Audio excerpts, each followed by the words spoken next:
Shivanshu recording studio बानावर बिशुनगंज।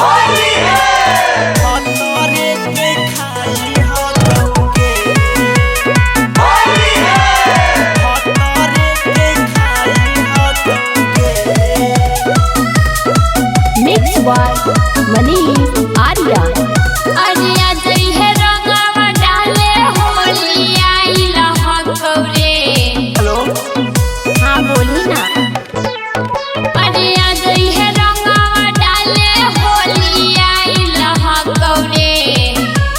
कैसे डाला बौरंगावा चीज छुआइल हकौगे करल भतरे के खाई हकौगे। आगे कैसे डाला बौरंगावा चीज छुआइल हकौगे करल भतरे के खाई हकौगे।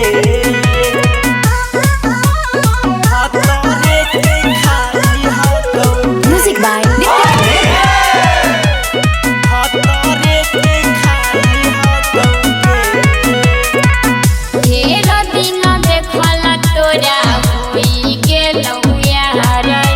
अच्छा में मिले हमसे आजो ससुराल रे। आगे ना जान अरे आजो ना रे।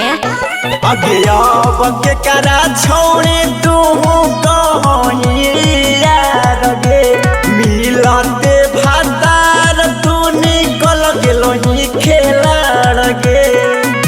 लगई है मन भर रंगवा देहरा साइल हकौरे।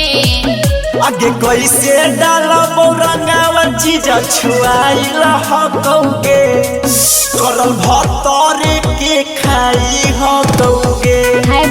आगे कैसे डाला बौरंगावा चीज छुआइल हकौगे करल भतरे के खाई हकौगे। भतरे के खाई हकौगे।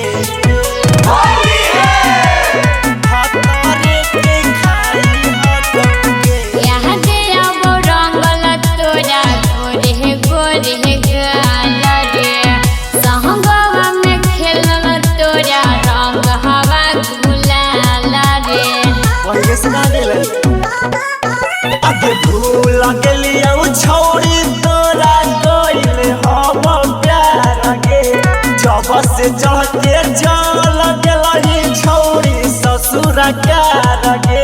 अरे ना करे कि प्रेमी रजनी से तोरो चीज हमारा खाइल हकौरे। आगे कैसे डाला बौरंगावा चीज छुआइल हकौगे ई त भतरे के खाइल हकौगे। आगे कैसे डाला बौरंगावा चीज छुआइल हकौगे ई त भतरे के खाइल हकौगे। शिवांशु रिकॉर्डिंग स्टूडियो बानावर बिशुनगंज।